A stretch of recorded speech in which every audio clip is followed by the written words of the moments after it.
स्वागत है आप सभी का फिर से हमारे नए वीडियो में। और आज हम लोग श्री गुरु जी जीवन प्रसंग के पुस्तक को लेकर के आए हुए हैं और इस पुस्तक को हम लोग यूट्यूब पर कंटिन्यू चल रहे हैं। और मेरे परिवार के सदस्य यह अध्याय है, पारिवारिक आत्मीयता का यह अध्याय है, 5वां अध्याय है। मेरे परिवार के सदस्य सन 1959 की बात है, 69 की बात है कि गर्मी की बात है कि गर्मियों की बात है। ठीक है, उसमें गर्मी थी, ग्रीष्म ऋतु की बात है। जब श्री गुरु जी के निकट संपर्क में अवसर पहली बार प्राप्त हुई हूँ। मैं अपने परिवार के साथ देवलाली गया हुआ था। मेरे से डॉक्टर साहब के अनुरोध किए जाने पर वे भी विश्रांति हेतु वहाँ आए। नागपुर का संघ शिक्षा शिविर समाप्त होने के बाद श्री डॉक्टर साहब ने गुरु जी के साथ दिवाली है और लगभग 1 मास तक वहाँ रहे और 1 मास तक वहाँ पर रहे और दिवाली में वहाँ पर लगभग 1 महीना तक उनके आग्रह पर वहाँ रहे। देवलाली में ही श्री डॉक्टर साहब को डबल निमोनिया हो गया था और उसमें डबल निमोनिया हो गया था। निमोनिया बहुत तेज़ी से हो गया था, अच्छे से उनका हो जाता था और निमोनिया से बहुत लोग एक्सपायर भी कर जाते थे। श्री गुरु जी दिन रात उनकी सेवा शुश्रूषा में जुटे रहते थे। उस समय की एक बात मुझे याद आ रही है।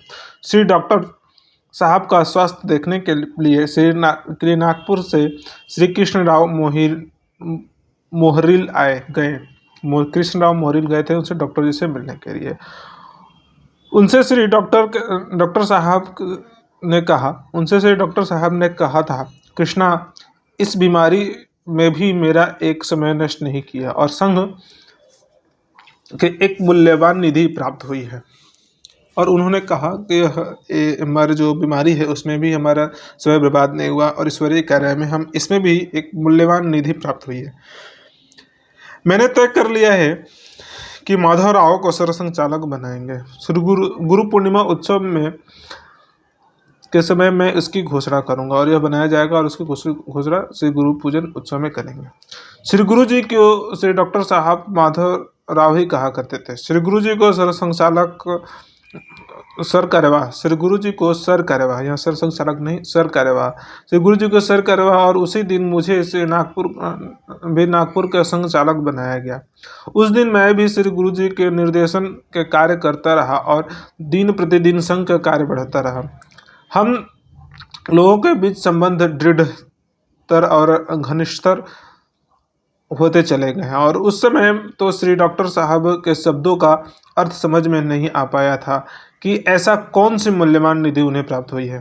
पर उनके निधन के बाद श्री गुरु जी ने कभी भी डॉक्टर साहब का अभाव हमें खटकने नहीं दिया। श्री डॉक्टर साहब के देहांत के रिक्ता हुई और उसकी पूर्णता के प्रति श्री गुरु जी ने अपने कार्य के द्वारा कर दिया।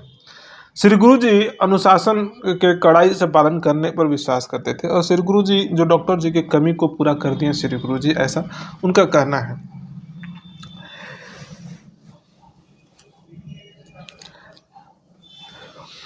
उनकी इस कड़ाई के कारण कई बार बड़ी विचित्र स्थिति उत्पन्न हो जाती थी, तो कई बार मनोरंजक प्रसंग भी घटित हो जाया करते थे। मेरे ज्येष्ठ पुत्र का व्रत बंद था। श्री डॉक्टर साहब ने उनकी उपस्थिति करने के लिए अपनी स्वीकृति दे दी थी। डॉक्टर साहब की उपस्थिति में स्वीकृति दे दी थी। श्री डॉक्टर साहब विश्राम हेतु जगीर गए हुए थे। वहाँ से श्री डॉक्टर साहब का पत्र मुझे अचानक मिला कि वे उपस्थित नहीं हो पाएंगे। पत्र पढ़कर मैं निराश हो गया और मैं समझ नहीं पा रहा था कि क्या किया जाए। श्री गुरु जी से उस समय नागपुर में थे। उन्होंने कहा कि यदि कोई कथानुसार तार भेजा जाए तो श्री डॉक्टर साहब अवश्य आ जाएंगे। श्री गुरु जी ने स्वयं तार लिखा और योर प्रेजेंस इम्परेटिव, आपकी उपस्थिति आवश्यक है। इस तार के जाते ही श्री डॉक्टर साहब ने उत्तर आया कि वे आ रहे हैं और जबलपुर से यदि कोई कार अव्यवस्था हो जाए तो वे समय पर नागपुर पहुंच जाएंगे। और उन्होंने कहा कि हम योर प्रेजेंस इज इम्परेटिव, यानी आपका उपस्थिति आवश्यक है। तो उन्होंने गुरु जी के बात न टाल करके डॉक्टर जी वहाँ पर आ गए। श्री गुरु जी को श्री डॉक्टर साहब को उत्तर दिखलाया गया। वे स्वयं जबलपुर गए और श्री डॉक्टर साहब से अपने साथ ले आए। व्रत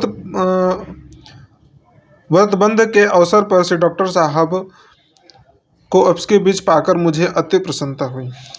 पर बाद में यह तथ्य को उद्घाटन में मेरी स्थिति बड़ी ही विचित्र हो गई। रायपुर में श्री डॉक्टर साहब ने स्वयंसेवकों को बताया कि परिस्थिति अनुकूल नहीं थी, फिर भी उन्हें तार के शब्दों को सिरोधार करना था। वे भले ही सरसंघ चालक है, वो बोल रहे हैं कि भले हम संचालक है, किंतु पर पहले वह एक संसेवक है। नागपुर के संचालक के आदेश का उल्लंघन कैसे संभव है? और उन्होंने कहा कि नागपुर के संचालक आप हैं, आपके आदेश का उल्लंघन यह संभव नहीं है। मैं सरसंचालक हूँ लेकिन एक साधारण संयोजक हूँ। यानी यह उपस्थित किए अपने बातों को कि हम कितने भी बड़े दायित्व में हो लेकिन अपने जो शाखा के दायित्व वाले हो, जो लोकल दायित्व वाले हो, उनके लिए संसेवक ही हैं। श्री गुरु जी को श्री डॉक्टर साहब ने व्यक्तित्व का सही आकलन था। वे अच्छी तरह जानते थे कि इस तार को पाकर श्री डॉक्टर साहब का क्या प्रतिक्रिया होगी। श्री गुरु जी ने अनेक बार उनके भाव को व्यक्त किया कि श्री डॉक्टर साहब ने अपने व्यवहार के अनुसार ही उच्च आदर्श स्वयं प्रस्तावित किया है, और डॉक्टर साहब जो स्वयं अपने व्यवहार के अनुसार ही अनुशासन और उसकी व्यवस्था को प्रस्तावित किया है। इसीलिए कहते हैं हम लोग डॉक्टर जी को जीवन को पढ़िए, और उनके जीवनी के आधार पर संघ कार्य के शाखा में जितने भी कार्य करते हैं उनको जीवनी अगर पढ़ते हैं तो आपको संघ कार्य को अच्छे से करने में सुविधा रहेगा। श्री गुरु जी यह कभी अनुभव होने नहीं देते थे कि वे एक साधारण व्यक्ति से कुछ अलग है अथवा अधिक है, और गुरु जी भी वैसे ही डॉक्टर जी के पथ पर चलते थे, और वह बताते थे कि हम कभी भी साधारण संयोग से ऊपर नहीं है।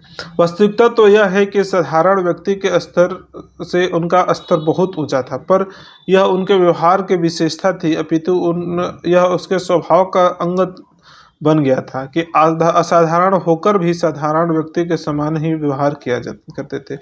जब हम दोनों जेल में थे तब मैं उनके पूर्व स्नान कर लिया करता था, और पहले दिन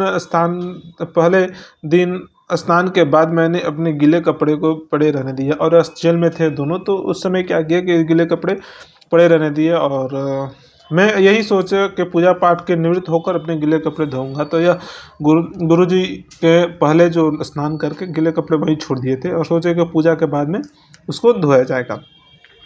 पूजा समाप्त होने पर मैं स्नान गृह में गया तो चकित हो गया।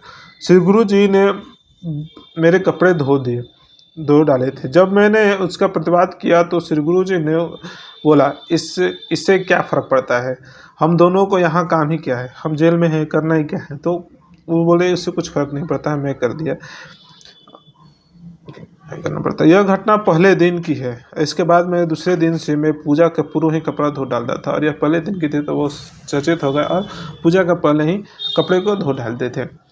श्री गुरु जी के व्यक्तित्व की विशेषताओं का आगार था, और मुझे आज तक ऐसे व्यक्ति नहीं मिला जो इतने सारे विषयों में इतनी बारीक जानकारी रखता हो। तत्व ज्ञान, धर्म, राजनीति, विज्ञान, प्रवेश साधिकार बोलते थे, परंतु उनके ज्ञान के नित्य नई क्षितिज रेखा देख कर मैं विस्मित रह जाता था। दिसंबर 1972 की घटना है। जनरल करियप्पा नागपुर में गए हुए थे। 1972 करियप्पा में नागपुर गए थे। स्वर्गीय डॉक्टर श्री मुंजे की प्रतिमा का अनावरण उनके हाथों हुआ था। श्री गुरु जी ने डॉक्टर मुंजे को जन्म शताब्दी समारोह को स्वयं रुचि ली थी, और यह जन्म शताब्दी था उनको लेकर के गुरु जी स्वयं रुचि ली थी, और उसके अखिल भारतीय अध्यक्ष थे, समारोह के अखिल भारतीय अध्यक्ष थे। दोपहर के समय जनरल करियप्पा का भोजन मेरे यहाँ था, और उसके साथ साथ श्री गुरु जी भी आए थे। श्री करियप्पा जी ने अपनी जलेबी बड़ी पसंद आई, और वे पूछने लगे कि जलेबी कैसे बनती है। श्री गुरु जी करियप्पा जी को साथ लेकर रसोई घर में ही पहुंच गए, और इतना ही नहीं, जलेबी बनाने के सारी प्रक्रिया करियप्पा जी को समझाने लगे, और यह समझाने लगे। बताने के विधि बतला चुकने के बाद वे मेरी ओर मुड़ करके, जब बतला दिए तो मेरी ओर मुड़ करके पूछा, क्यों, मैंने ठीक बतलाया ना? तो यह प्रोसेस पूरा बता करके जलेबी कैसे बनती है पूछ रहे कि क्यों, मैंने ठीक बताया ना? तो मैंने अपनी पत्नी की ओर देखा और उसके मंद मुस्कुराते हुए सिर हिला दिया। हाँ, यानी यह बताया कि यह देखिए कैसे बनता है, और वो सही बताएं। श्री गुरु जी अब मेरे परिवार के मार्गदर्शक थे, और मेरे बच्चे के भी। मेरे बच्चे बचपन से ही उन्हें अपना जानते थे और मानते थे। मेरे बच्चे भांति-भांति के प्रश्न करके उन्हें परेशान करते थे, पर वे सदा ही शांति से साथ उनके समाधान करते थे। बच्चों के लिए उनके पास हमेशा ही समय रहता था। मेरे पुत्र पीएचडी के लिए गुलाब राव महाराज पर अपने शोध प्रबंध लिख रहा था। श्री गुरु जी का जीवन बहुत ही व्यस्त रहता था और उसके अंतिम दिनों में भी रुग्ण भी बहुत रहे।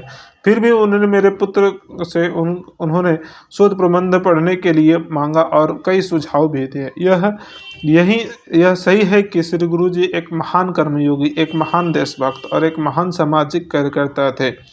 वे थे एक अनुशासित संगठन, राष्ट्रीय स्वयंसेवक संघ के सर्वोच्च अधिकारी, पर सब होकर भी वे मेरे परिवार के अविभाज्य अंग थे और मेरे परिवार के ऐसे सदस्य जिनकी स्मृति सदा छाई रहेगी। यह थे गुरुजी, यानी उनका यह विराट और विशाल जो अपनी छवि थी, संघ के लिए कार्य करना और समाज के लिए कैसे कार्य करना, यह ऐसी छवि उनके सबके मन में बैठा हुआ था।